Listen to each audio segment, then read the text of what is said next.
Fantastic. Anyone Okay. who's the host can record, so can work Yeah. either ways. Thank you. Okay, so I think this is now being recorded. So can I please say a very, very warm welcome to our friends in Nablus. I don't know which order you're going to speak, and so maybe the most helpful thing is to invite you to introduce yourselves as you go through, because I don't know who's going to speak first. Are you going to start, Alma? Yeah, sure. Hello to everyone. I'm very glad to be here with you tonight. We've had meetings before that were very productive. I would like to introduce myself for those who don't know me. So I'm the head of seats for development, culture and development right now. I'm also a lecturer at Najah University in the field of nutrition, health and nutrition. So I will be answering any questions that you have relating to that field. So thank you so much for having us. Yes, Najla. Hello, everyone. My name is Najla. I'm the Executive Director of Seats for Development and Culture. And I'm also a student Masters of International Law and Human Rights. Very pleasure to meet you. Thank you. And I am Raed. I'm SEED's Secretary General, and I'm the President's Assistant for Community Affairs at Najah National University, as well the head of the Political Science Department at Najah. So delighted to have you all three online. What we'd love you to do is to just give us an update really on how things are at the moment in Nablus, particularly in terms of obviously the ongoing Israeli aggression. Okay, I can give you some news. Well, first of all, we can never separate what's going on in Gaza on what's going on in West Bank, because at the end of the day, we are the same people, the same nation, and what's going on in Gaza definitely influence what's going on in West Bank. I would say that after 7th of October, what we live in a daily basis, what we live after 7th of October is completely different stage and completely different level of brutality, completely different level of violence. Even the orders of shooting at the checkpoints has been changed. For example, me personally, 2 weeks ago, I faced a situation that I was very close to be shot, just because the Israelis suspect that we had somebody in our taxi from Nablus to Ramallah, that they suspect that he holds something danger. They attacked our car. They put all of us, all of our body on the ground while it was like very heavy raining. And then when they checked the car, they discovered that nothing was serious on the car, and they left us. We were super lucky, because in many other cases, the Israeli could shoot everybody in the car, and they could make a scenario and have presented to the media. By the way, while I'm talking to you now, the Israeli invading a village in the east of Nablus called Salem village. And until the moment they destroy a house, and they still invading many other houses. Now, our daily routine in the night in all of West Bank becomes that during the day, we could have a kind of what it's called a life, where you could expect the Israeli invasion in any moment, while in the night, the whole city, and I mean all the cities, not just Nablus, all of West Bank cities are completely invaded by the Israeli occupation. And I literally means all the cities. For example, yesterday, the day before, even after 7th of October, all the cities after midnight are invaded by the Israeli Israeli soldiers. One more thing, that last week, the Israeli occupation bombed the trade union's office in Gaza. They destroyed all the buildings and all the offices. As well, they targeted the kindergarten, which belonged to the trade unions. They destroyed it. And they destroyed the very only bakery in Gaza, which was providing bread to the less opportunity people. They completely destroyed it. And they didn't excuse, they don't even now feel that they need to excuse or to justify their policies. When it comes to the education, unfortunately, after 7th of October, we were unable to go back to the physical education, and we were forced to adopt the digital education. For example, at An-Najah University, we have more than 25,000 students. Majority of them are unable to reach the universities, and even those who try to do that, they're facing humiliation in a daily basis. Even the checkpoints now, it becomes very dangerous for our colleagues at the universities and for our students and for our staff. After 7th of October, we have 407 martyrs, victims. Majority of them are civilians. They has been killed in West Bank. I don't speak about the 31,000 victim in Gaza and the 100,000 injured and lost and victim in Gaza. I'm speaking just about West Bank. We have more than 407 victims. Ramadan has started, as you all know, 2 days ago, and we are unable to pray at Al-Aqsa.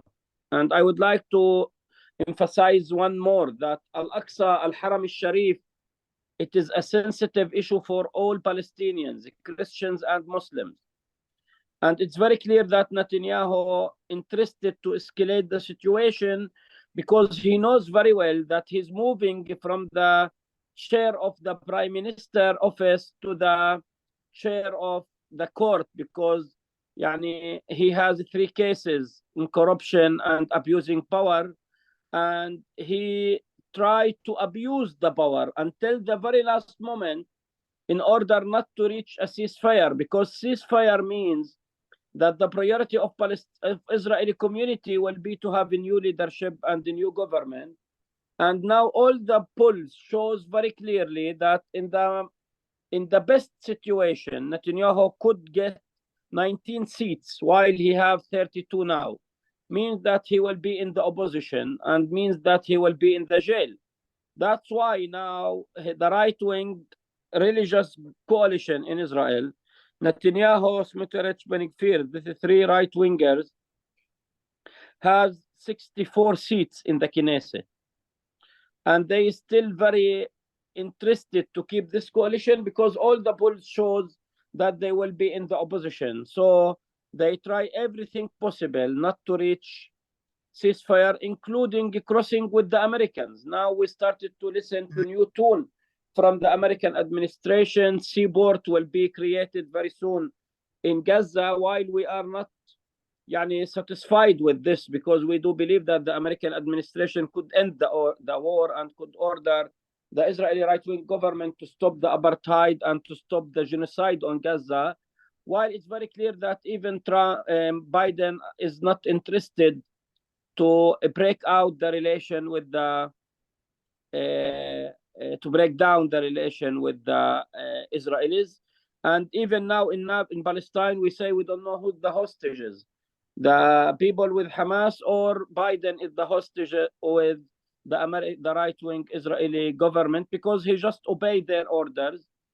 Sometimes he speak about human rights and about the right of civilians to be protected, but if we look to his actions, we see the opposite, and we see that his mouth speaking is very positive while actions is very negative. Even this time, the Americans are full partners on the genocide against our people in Gaza, because we are dying by American money, by American donations, by American weapons, and by American veto.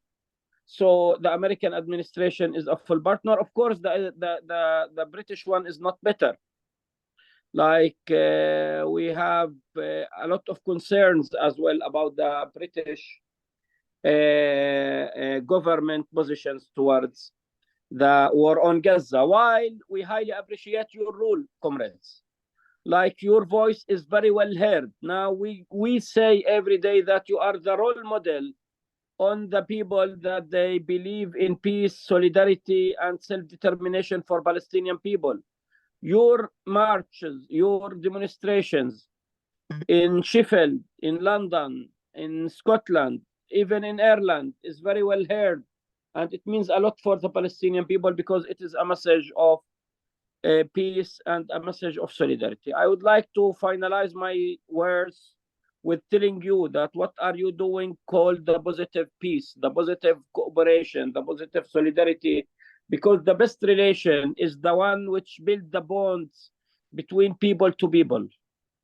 And we do believe that friendship association between Nablus and Sheffield is the best translation of this friendship relation between our people in your side and in our side. I would like to suggest that we are in Nablus ready to do the same body and to have a Nablus-Sheffield friendship. I don't know if it will be association or if it will be coalition, in order to build the cooperation between the two cities. Once again, Caroline and Julie, thanks cannot explain our feeling and our gratitude towards you and towards your solidarity with us. But you are the real friends of Palestinian people, and we highly appreciate what are you doing. Thank you very much.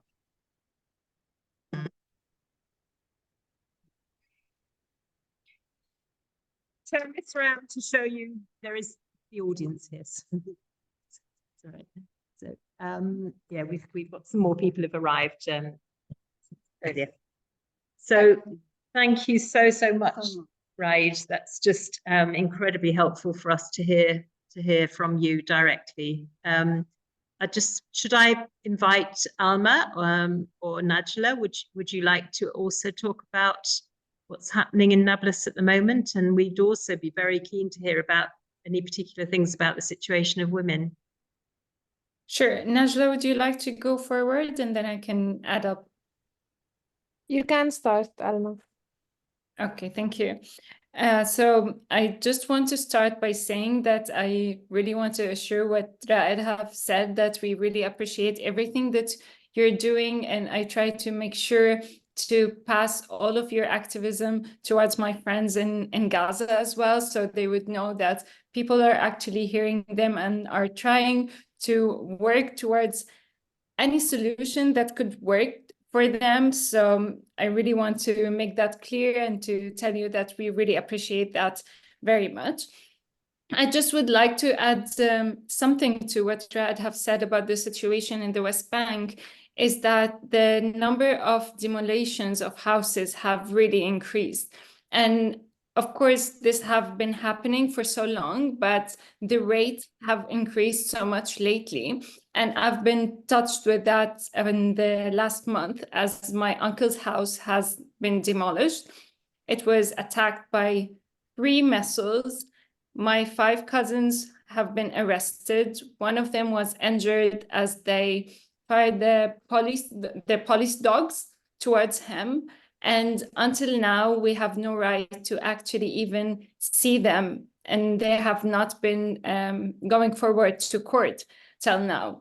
The problem is, and what I have actually experienced, is that we're also criminalized if we try to help them. So if you want to renovate the house or rebuild it again, when the people who they have arrested have not been going to court yet, and they have not been convicted, you can't actually do anything. So basically, my family has to be in tents now or to live in other houses, and you can't do anything to help them.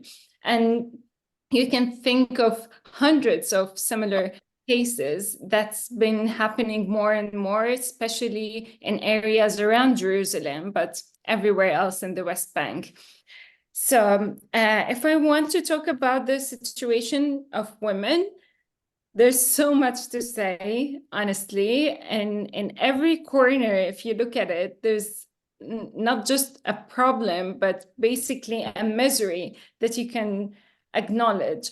I've been trying to write a letter to try and explain what's happening to women in Gaza in particular, because to be honest, no matter how much we go through in the West Bank, we still feel like what's happening in Gaza is on a much bigger scale that we cannot even acknowledge our own problems. So I was trying to summarize the points and I got to 13 points. And then I was like, this is a problem if summarizing have got me to 13 points. So I would just mention them real quick.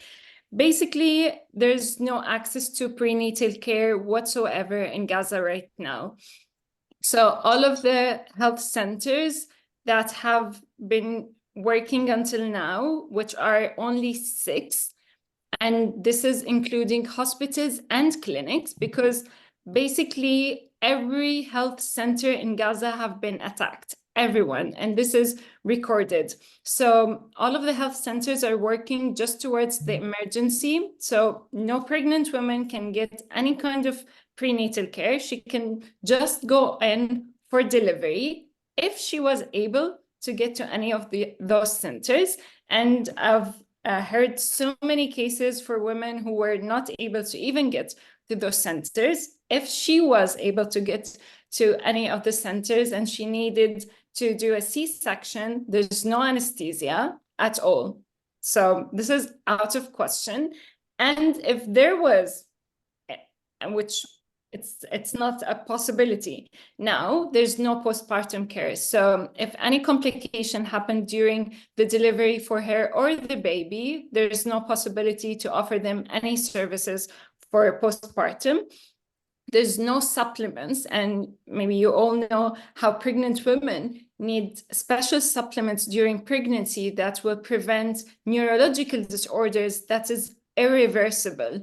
So you cannot really correct this afterwards, and there's no supplements and as well no food to cover it from other sides. There are high rates of abortion and miscarriage, stillbirths, which is very understandably so because of all of the stress and the complications that women are going through.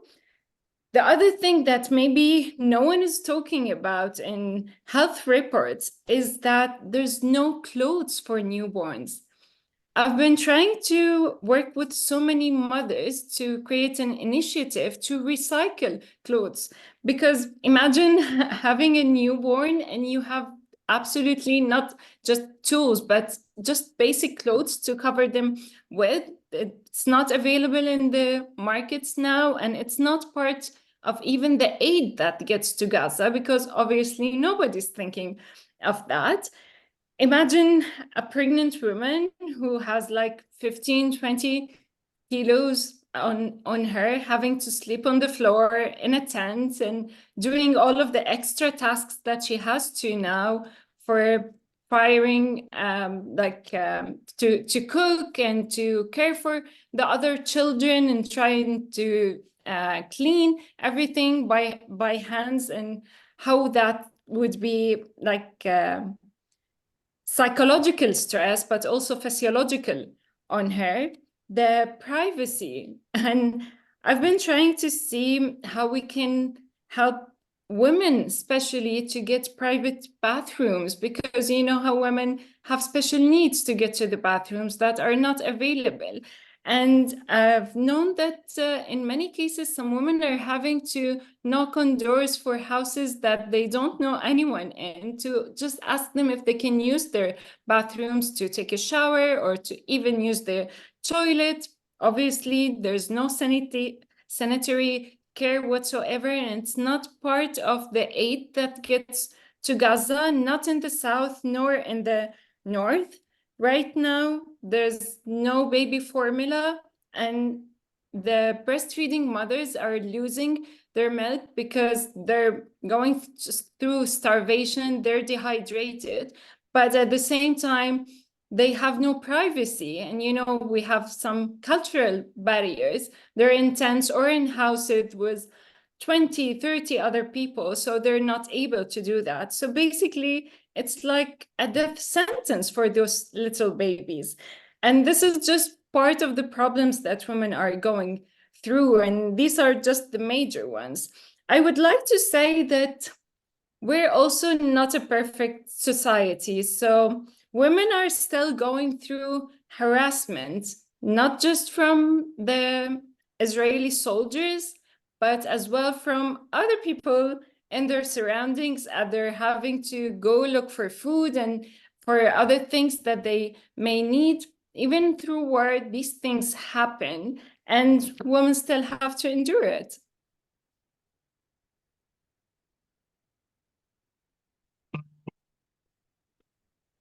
Goodness, So- thank you so much, Alma, for a very, very vivid description of daily life amongst the women in Gaza. We really appreciate you bearing witness to that and sharing that with us tonight. And I think I also was completely unaware that things like newborn clothes, it's just not something I'd considered either. So thank you for raising that and bringing that to our attention. And, Of course. Thank you. Maybe Najla would like to give us an idea about the influence of what's going on seeds and its volunteers. that would be Yes, really appreciated. actually, Thank you. yes, actually, it's not only about seats. It's about the university, the work, and everything around the West Bank. The restriction is in the movement in the West Bank is getting worse and worse, and now the students can't go to their university because of these checkpoints. Plus, you know, all the settlers got weapons, like the government give them weapons to protect themselves, as they say. So it's really difficult and it's really dangerous for the students to move from city to another because they are afraid to get attacked by settlers for no reason under the protection of the Israeli occupation force. And even in seats, since the 7th of October, we could not move on with our work and activities because most of our volunteers are from different cities in the West Bank. So it's really hard for them to reach our office, so they can take the trainings we give. So we had to take a step back and let's say find a plan B so we can move on with our activities. Plus, most of the Palestinians could not go to their work. For example, we have Saif, he's the treasurer in Seats. He works in Ramallah, and since the 7th of October, he could not come to Nablus only twice or 3 times, and it's really risky for him to leave Ramallah to come to Nablus. If I want to add a thing also, the restrictions on the social media, especially for Palestinians, if you want to show our solidarity with what's happening in Gaza, you are threatened to be arrested for your opinion who got published on your accounts, and sometimes your accounts will be closed because you are showing solidarity or posting photos or showing the reality, what's happening there, the genocide. And even the economical situation in Palestine is getting worse because, you know, so many Palestinians are working inside the land of 48. And some of the Palestinians, not some, actually, most of them lost their jobs, including my father. He doesn't work since the 7th of October. He's staying at home and he could not find another job to work to help his family. So this is what I want to add on what my colleagues Alma and Raed said. But yeah, it's getting worse and worse, and the life now is getting unbearable.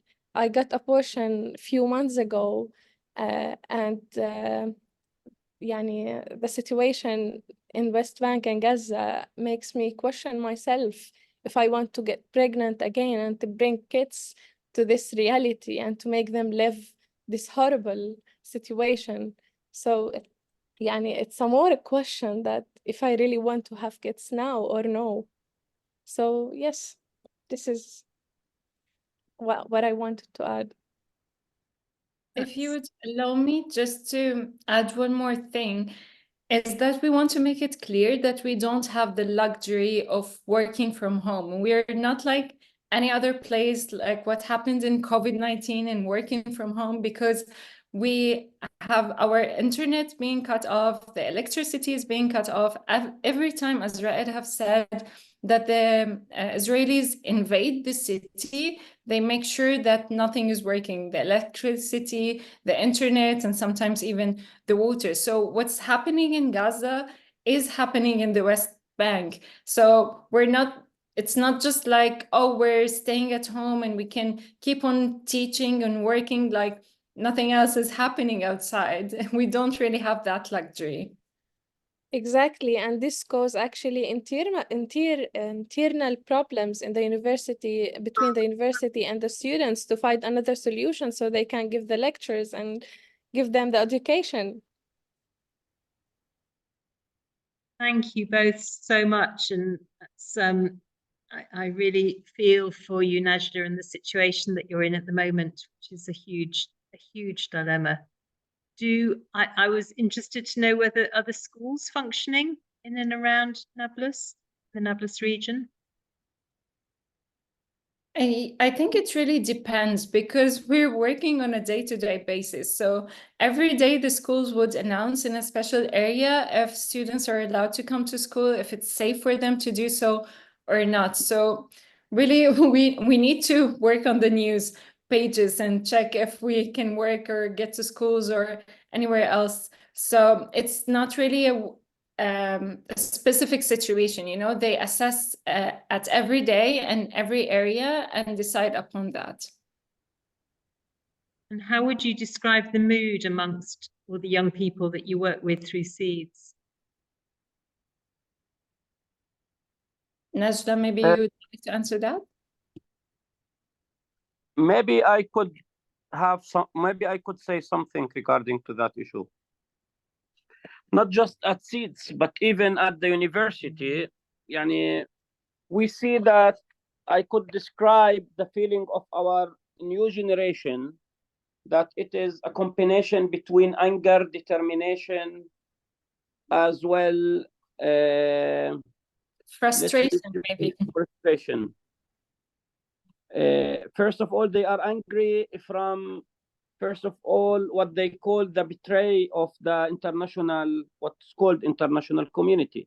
They are the fourth generation under apartheid and genocide. They live more than 30 years under what's called the peace process, which felt that there is a process, but there is no peace.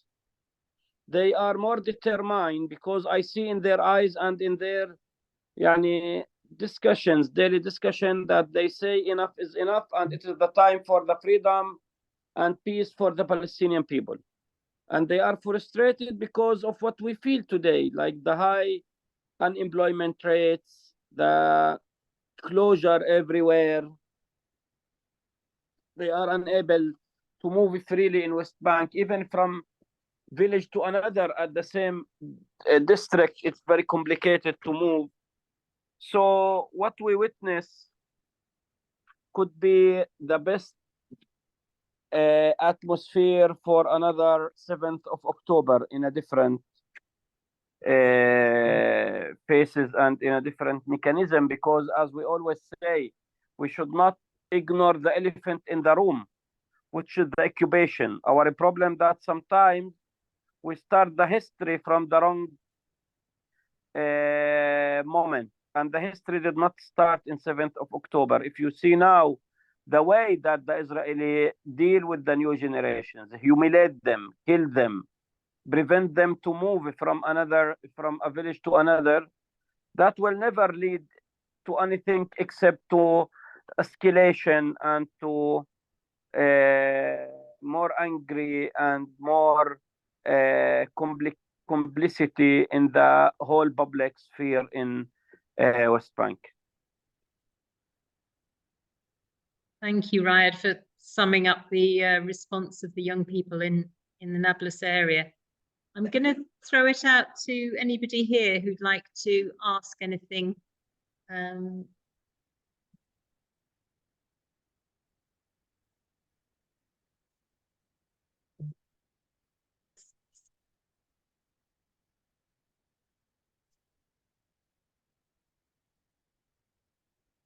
So Angela, you know, is asking whether some of the workers who fled Gaza, well, they didn't. Sorry, they fled Israel. Yes, whether they are still in Nablus, whether you're still providing support for them. Yes, actually, until the moment, we have more than 150 workers. Around 65 of them are workers who has been forced to move from Israel into West Bank, while we have another woman that they came for health treatment at Al-Najah National Educational Hospital, and they were stuck in Nablus with their families. So yes, we still have around 150, and they are facing a very tough economic situation because people now focus on sending support to Gaza, while these people from Gaza and they have no source for income. I just want to add that some of them got arrested, I think, 2.5 weeks ago. So the Israelis got into where they were staying in Nablus and they arrested some of them. So they're also facing danger regarding that. Yes. I didn't know that.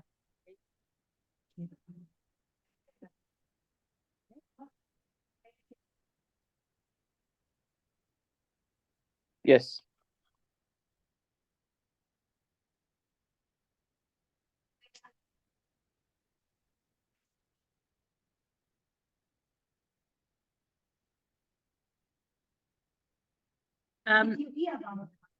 Sahar is asking about 70 children who were kidnapped by the Israelis and sent to Bethlehem. Kidnapped from the orphanages and sent to Bethlehem. Yeah. Do you know about this? Not really. Yeah, we heard it in the news just like you did. Okay. It's actually just hi, Caroline, Julie. This is Saif. Actually, I have a lecture, but hi. How are you doing? But regarding to that, it's very minimum news actually. There is a village for what we call them orphans, right? Like the people, the children who doesn't have dads or mothers. And they used to stay in what we call SOS village in Gaza. So this is before the war even. So there was a request by the German government, and they facilitated the transferring the children to another place with some of the teachers and the people who are taking responsibility. And this was actually like special request from the German government because they are sponsoring and taking care of this village. It might be like a good move, but at the same point, it shows the selectiveness of how the international community like taking care of the people, and they don't treat the people equally, even like the children. They left a lot of people. Actually, they are like empowering the Israeli government, and they are funding them with money, with weapons, and so on. And they are doing this kind of like philanthropy work, to show the people that we're caring for children. And we pressured Israel, to take like 60 or 70 children, to safety. So it's kind of like I don't know, whitewashing like the people, like mindset, and trying like to show that they are doing something good while they are the reason while of having like 30,000 people killed in Gaza by funding the army, the supporting the right-wing government, and also staying in silence and and also being against any kind of international pressure or any international move that we can take as Palestinians. So they helped 70 orphan kids, but Yeah. paid 17,000. Yeah. Exactly. Okay. Thank you. Right. So the fourth person who joined us, Saif, would you like to introduce yourself? And have you got a video? Yes, I'm actually, as I told you, because I have a lecture now, but I took a break. But anyway, my name is Saif Aql. I'm a board member at Seeds. I'm also a friend of Caroline and Julie. So basically, I started also as a volunteer at Seeds like 10 or 12 years ago, but now I'm also in the board and leading Seeds with Raed, Najla, and Alma. And nice to have you and nice to meet you all. Thank you. And Can yeah, thank you I so ask- much. Before we leave you for your meeting, I don't know if Saif, you're the technical one. There is Yes. any possibility to have a group photo for everybody? Yep, I'm sure we can do that. Since it's I'm the Do you first. mean me to do it on my laptop? Is that what you mean? Yes, of course. Okay, so Good. Because I'm... Because can we'll you have to come count here, round. you, Caroline, and Julie as well?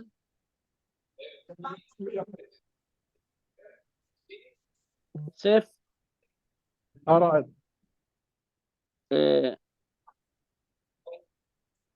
If we open the video, we can create a Raed, I will do the screenshot. for everybody, Najla. Yeah. Yes, please. For everyone, anyone with a laptop, that would be great, because I'm on my phone. So if I can also take a photograph and send it to you. But anyway, this is a lot more fun. Done. كمان واحدة نجلة once more. Okay. Yes. Absolutely.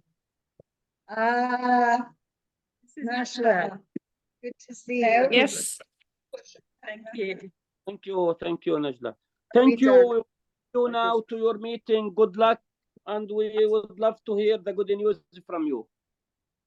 Right, huge thank you, Saif and Alma and Raed and Najla. Thank you so much for joining us this evening. And you've painted such vivid pictures of life in Nablus and in Gaza at the moment. And we really appreciate that. And we will not stop fighting for a free Palestine. Think So, Thank you. United Day. hourly, I think. Yeah. Happy about you. We are so relieved to see you, and we wish you safety and victory. And Thank you very much. Thank you so much. Appreciate everything you do. Thank you. Bye-bye.